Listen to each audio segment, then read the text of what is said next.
E aí, pessoal, tudo bem com vocês?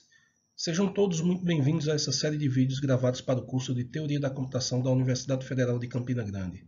Espero que vocês gostem e aproveitem bastante esses vídeos. Neste vídeo, a gente vai falar sobre operações com linguagens. Mas o que são linguagens? Bom, se vocês lembram dos vídeos anteriores, vocês devem lembrar que falamos sobre os conceitos de alfabeto, palavra e linguagem. Um alfabeto é um conjunto finito de símbolos. Uma palavra é uma sequência finita de símbolos sobre um determinado alfabeto. E, por fim, uma linguagem é um subconjunto do conjunto de todas as palavras que podem ser construídas sobre esse alfabeto, podendo, inclusive, a linguagem ser um conjunto infinito. E quais as operações que podemos realizar sobre linguagens? É disso que a gente vai falar agora. Operações podem ser usadas para construir novas linguagens a partir de linguagens já existentes. Lembre-se sempre, uma linguagem é um conjunto de palavras. Como linguagens são conjuntos, algumas operações usuais que se aplicam a linguagens vocês já são bastante familiarizados, como por exemplo, união e interseção. Então, o que é a união de duas linguagens? A união de duas linguagens é uma terceira linguagem em que qualquer palavra dessa terceira linguagem pertence a uma das duas linguagens originais. Então, se L é igual à união de L1 com L2, L é o conjunto de todas as palavras que pertencem a L1 ou pertencem a L2. Da mesma forma, para a interseção, se L é a interseção de L1 com L2, ela vai ser o conjunto, L vai ser o conjunto de todas as palavras que pertencem a L1 e também pertencem a L2. O complemento de uma linguagem L vão ser o conjunto de todas as palavras que não pertencem a L, certo? Por fim, a diferença de L1 menos L2 é o conjunto de todas as palavras que pertencem a L1 e não pertencem a L2, assim como a gente tem com operações com conjuntos, como vocês já devem estar familiarizados. Duas operações que talvez sejam um pouco novas são as operações de concatenação e a operação estrela. Como as demais operações são intuitivas, vamos falar apenas sobre concatenação e a operação estrela. Começamos pela concatenação. A concatenação de duas palavras L1 e L2 é o conjunto das palavras x concatenado com y, tal que x pertence a L1 e y pertence a L2. O que é que isso quer dizer? Essencialmente quer dizer que eu vou pegar cada uma das palavras que pertence a L1 e concatenar com cada uma das palavras que pertencem a L2. Por exemplo, se meu alfabeto for composto pelos símbolos 0 e 1, e eu tiver L1 com as palavras 0 e 00 e L2 com as palavras 01 e 001, certo? Quem vai ser o conjunto, quem vai ser a linguagem L1 concatenado com L2?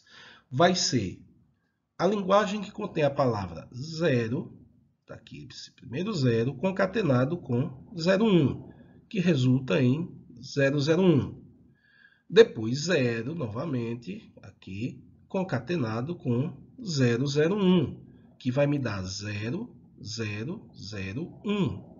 como está aqui.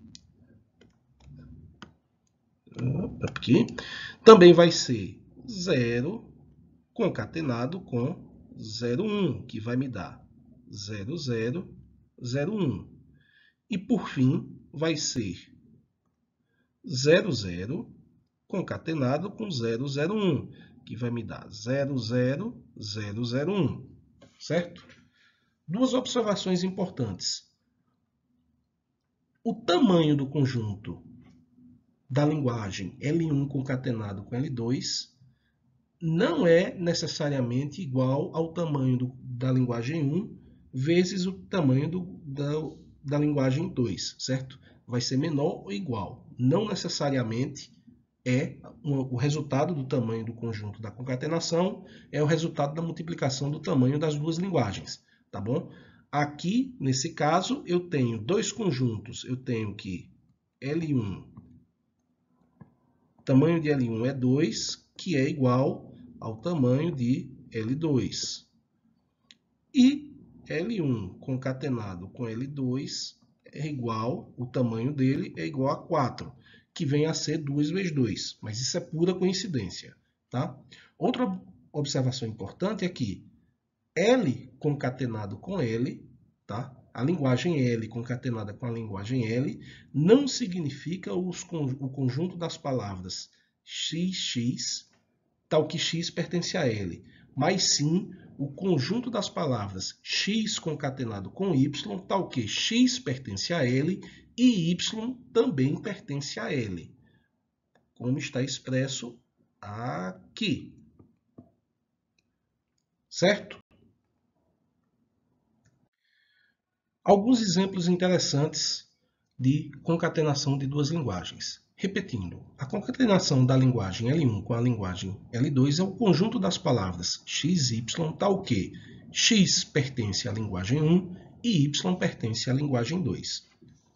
Como mostramos no slide anterior, se nós concatenarmos as linguagens 0 e 00 com a linguagem 01, 001, o resultado de L1 concatenado com L2 vai ser 0 concatenado com 00, que é dar 001, e 0 concatenado com 001, que vai dar 0001, certo? E eu vou fazer isso para todas as palavras das linguagens. Por outro lado, L2 concatenado com L2 seria o quê? Seria 01 concatenado com 01, que me resulta em 0101, 01 concatenado com 001, que vai me resultar em 01001. Depois eu vou ter 001 concatenado com 01, que vai me resultar em 00101. E por fim, eu terei 001 concatenado com 01. Desculpe. Vou ter 001 concatenado com ele mesmo, que vai resultar em 001. Tá? O conjunto vazio, ou seja, o conjunto que não contém nenhuma palavra concatenado com L, é o conjunto de todas as palavras x, y, x concatenado com y, tal que x pertence ao conjunto vazio e y pertence a L. Quais são os x que pertencem ao conjunto vazio? Nenhum. A linguagem vazia não contém nenhuma palavra. Portanto, nenhuma palavra concatenada com qualquer palavra de L é um resultado que não existe. Então, o resultado de vazio concatenado com L é o próprio conjunto vazio. Por outro lado, a linguagem que contém a palavra vazia concatenado com qualquer outra linguagem resulta na própria linguagem. Por quê? Porque, pela definição, vazio concatenado com L é x, y, x concatenado com y, tal que x pertence ao conjunto que contém a palavra vazia, a linguagem contém a palavra vazia, e y pertence a L. Se eu concatenar y com qualquer palavra de L, o resultado é a própria palavra em L, o que vai me resultar no próprio conjunto L.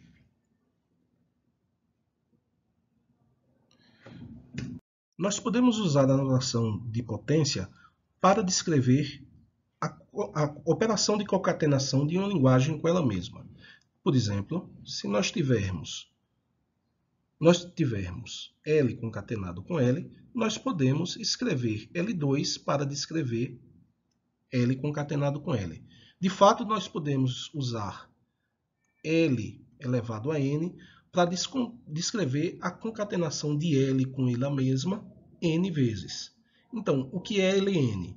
Ln é o mesmo que dizer que eu tenho o conjunto das palavras formadas pela concatenação de x1 com x2 com x3, tal, xn, tal que cada xi desse pertence a L. Tudo bem? Por exemplo, se nós tivermos o conjunto, a linguagem L formada pelas palavras 0 e 1, quem vai ser L3? L3 vai ser 0 concatenado com 0, concatenado com 0 novamente, o que me resulta em 0, 0, 0. Vai ser também 0 concatenado com 0, concatenado com 1, que me resulta em 0, 0, 1, 1, certo? Também vai ser 0 concatenado com 1, concatenado com 0 novamente. Assim como 0 concatenado com 1, concatenado com 1, que me resulta em 0, 1, 1, 1, 1. Da mesma forma, eu vou ter 1 concatenado com 0, concatenado com 0 novamente, que me resulta aí 1, 0, 0. E por aí vai. Dois casos interessantes. É que, primeiro, L elevado a 1 é o próprio L. Então, se eu pegar o L somente uma vez, o meu resultado vai ser o próprio conjunto L. E L elevado a 0, certo? É a linguagem que contém apenas a palavra vazia para qualquer L. Uma implicação interessante disso é que L0 concatenado com Ln é o conjunto, a linguagem que contém a palavra vazia concatenado com Ln, o que me resulta no próprio Ln. E a operação estrela? O que é o L estrela? Bom, nós podemos ver a operação estrela como uma generalização da operação de concatenação. Formalmente falando, L estrela é a união de L0 com L1, com L2, com L elevado a 3 e por aí vai. Ou seja, o L estrela vai ser a união de todos os L elevado a N, tal que N é maior ou igual do que zero. Lembre-se sempre que a palavra vazia faz parte de L estrela para qualquer linguagem L, certo? Qualquer uma. Então, eu agora faço a pergunta. O que está em conjunto vazio estrela? Se a gente aplicar a operação estrela ao conjunto vazio, qual é o resultado? Então, conjunto vazio e estrela, pela definição, vai ser conjunto vazio elevado a 0, união com conjunto vazio elevado a 1, união com conjunto vazio elevado a 2 e por aí vai. Mas a gente viu que conjunto vazio concatenado com qualquer outra coisa, o resultado é o próprio conjunto vazio, certo? Exceto para quem? Talvez. Para o nosso conjunto vazio elevado a 0. Lembre que o sigma estrela pertence, a palavra vazia pertence ao L estrela para qualquer linguagem L, tá? Qualquer uma. Então, o meu conjunto vazio estrela necessariamente contém a palavra vazia. Necessariamente. E onde é que ele vai estar? Vai estar exatamente no conjunto vazio elevado a 0. Dessa forma, o resultado de conjunto vazio estrela é o conjunto que contém apenas a palavra vazia. Por uma questão de completude, já que a gente já sabe o que é o L estrela para qualquer linguagem L, certo? O que seria o sigma estrela, considerando que sigma agora é um alfabeto, ou seja, em vez de ser um conjunto de palavras, ele é um conjunto finito de símbolos, tá? Vai ser exatamente a mesma coisa. Meu sigma estrela vai ser o sigma elevado a 0, união com sigma elevado a 1, união com sigma elevado a 2. E o que é sigma elevado a 0? São todas as palavras, o conjunto de todas as palavras de tamanho 0 que podem ser construídas em cima de sigma, que é a palavra vazia. E sigma elevado a 1 é todas as palavras de tamanho 1 que podem ser construídas sob o alfabeto sigma, Sigma elevado a 2, todas as palavras de tamanho 2 que podem ser construídas sobre o alfabeto sigma. Embora isso não vá ser formalmente usado, não vá ser efetivamente usado no nosso curso, é importante definir por uma questão de manter a consistência na notação. Bom, pequeno resumo. Nós falamos sobre as operações que se aplicam sobre linguagens. Então, operações que se aplicam sobre linguagens são união, interseção, complemento, diferença, concatenação e estrela. 4 dessas operações vocês já estão familiarizados e 2 operações dessas são relativamente novas. Tá? As operações regulares são as operações de união, concatenação e estrela. Essas 3 operações são chamadas de operações regulares. A gente vai guardar isso no bolso por enquanto e mais na frente, quando a gente falar sobre expressões regulares, nós vamos retomar esse assunto. Por hoje é só, espero que vocês tenham aproveitado bastante, tá? E não esqueçam de tirar dúvidas comigo durante as nossas aulas remotas.